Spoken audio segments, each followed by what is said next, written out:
ഓം ശാന്തി. ത്യാഗവൃത്തിയിലൂടെ തപസ്വി മൂർത്തിയായി മാറണം.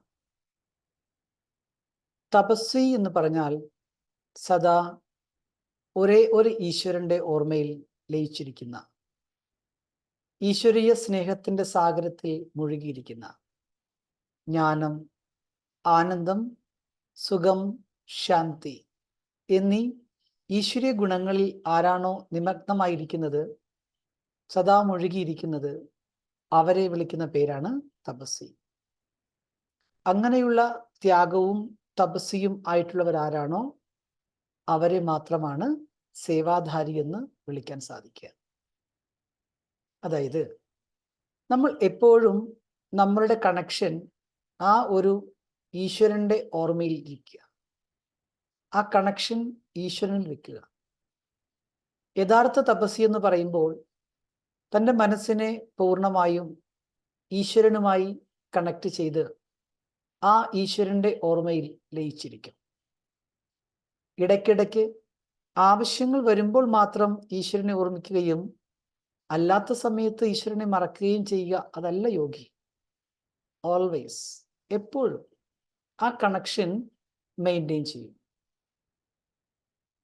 ശരിക്കും ഈശ്വരനുമായുള്ള നമ്മുടെ ഈ കണക്ഷൻ ഒരു പവർഫുൾ കേബിളാണ്. എത്രത്തോളം അത് ദൃഢമാകുന്നോ അത്രത്തോളം ഒരു ഡിവൈൻ എനർജി നമ്മുടെ ഉള്ളിലേക്ക് ഒഴുകി ഒഴുകി വന്നുകൊണ്ടിരിക്കും. മറ്റൊന്ന്, ഈശ്വരന്റെ സ്നേഹം പരിധികളില്ലാത്തതാണ്. കടല് പോലെ ആഴമുള്ളതും വിശാലമുള്ളതുമാണ്. അങ്ങനെയുള്ള ആ ഈശ്വരീയ സ്നേഹത്തിലേക്ക് നമ്മൾ പൂർണ്ണമായിട്ടും മുഴുകുക. തപസ്വി എന്ന് പറയുമ്പോൾ ഒരിക്കലും അവർ ലോകത്തിലുള്ള മറ്റാളുകൾ എന്നെ സ്നേഹിക്കണം എന്നവർ ഒരിക്കലും ആഗ്രഹിക്കുന്നില്ല. കാരണം ഡിമാൻഡ് ചെയ്യാതെ തന്നെ അവർക്ക് വേണ്ടതെന്തോ അതെല്ലാം അവരിലേക്ക് എത്തിക്കൊണ്ടേയിരിക്കും. കാരണം അവർ സദാസമയവും ഈശ്വരന്റെ ഓർമ്മയിൽ, തൻ്റെ ഹൃദയത്തിൽ ഈശ്വരനെ പ്രതിയുള്ള സ്നേഹം നിറച്ച് ആ സ്നേഹത്തിന്റെ അനുഭൂതി ചെയ്യുന്നവർക്ക് പിന്നെ എന്തിനാണ് ഡിമാൻഡ്?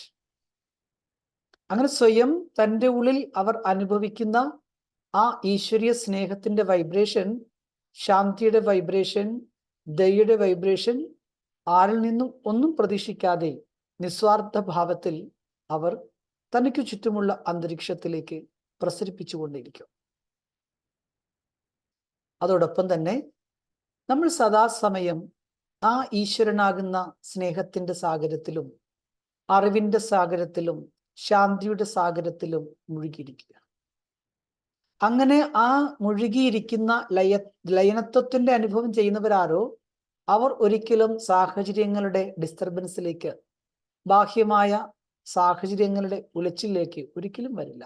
കാരണം അവരുടെ internal state, inner state of mind വളരെ സ്റ്റേബിൾ ആയിരിക്കും. അത്ര തന്നെ അവരുടെ മനസ്സ് field with spiritual knowledge, piece and happiness. ഈശ്വരീയ സ്നേഹവും അതുപോലെ നോളജ്, അറിവും ശാന്തിയും സന്തോഷത്താലും നിറയ്ക്കപ്പെട്ടതായിരിക്കും. അവർ ഏതൊരു കാര്യവും വളരെ ജ്ഞാനയുക്തമായിട്ട്, നോളജ്ഫുൾ ആയിരുന്നു കൊണ്ട് നോളജിബിളായി ആ കാര്യങ്ങളെ കൈകാര്യം ചെയ്യും.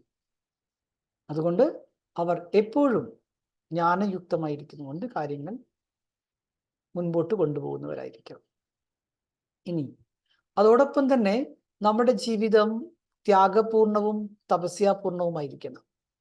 കാരണം ത്യാഗവും തപസ്സും തമ്മിൽ അഭേദ്യമായൊരു കണക്ഷൻ ഉണ്ട്. യഥാർത്ഥമായ തപസ് എന്ന് പറയുമ്പോൾ കേവലം ഒരു സ്ഥലത്ത് കുറച്ചു നേരം മിണ്ടാതിരിക്കുക, അതല്ല തപസ്. ഞാൻ 2 മണിക്കൂർ മിണ്ടാതിരുന്നു, അതെന്താ തപസ്സ? അത് സൈലൻസ്. പക്ഷെ ഇവിടെ റിനൻസിയേഷൻ എന്ന് പറയുമ്പോൾ നമ്മുടെ ഉള്ളിലുള്ള മനോവ്യാപാരങ്ങളിൽ കടന്നു വരുന്ന നെഗറ്റീവ് തോട്ട്സ്, ഈഗോ, ദേഷ്യം, അമിതമായ ആഗ്രഹങ്ങൾ, ഇതിനെയെല്ലാം സദാകാലത്തേക്ക് വേണ്ടെന്ന് വെക്കുക. അതിൽ നിന്നെല്ലാം മനസ്സിനെ വിത്ഡ്രോ ചെയ്യുക. എന്നിട്ട് അവർ അവരുടെ ജോലികൾ, ഉത്തരവാദിത്തങ്ങൾ, ഡ്യൂട്ടി, റെസ്പോൺസിബിലിറ്റി ഇതെല്ലാം വളരെയധികം ശാന്തചിത്തമായ മനസ്സോടുകൂടി നിർവഹിക്കുകയും ചെയ്യും. അങ്ങനെ ത്യാഗത്തിലൂടെ തപസ്സിന്റെ തലത്തിലേക്ക് എത്തിയ ആള് എപ്പോഴും നല്ലൊരു സേവാധാരി കൂടിയായിരിക്കും. കാരണം അവർ ഒരിക്കലും ആ വ്യക്തികളുടെ പേരിലോ അല്ലെങ്കിൽ സ്ഥാനമാനങ്ങളിലോ ഡിപ്പെൻഡഡ് ആയിട്ടായിരിക്കില്ല അവരുടെ ഓരോ കാര്യങ്ങളും ചെയ്യുക.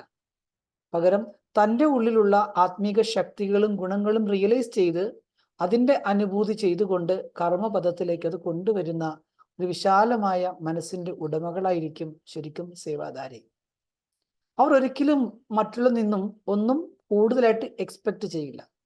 കാരണം തനിക്കെന്താണോ ചെയ്യാനുള്ളത് അത് ചെയ്യും.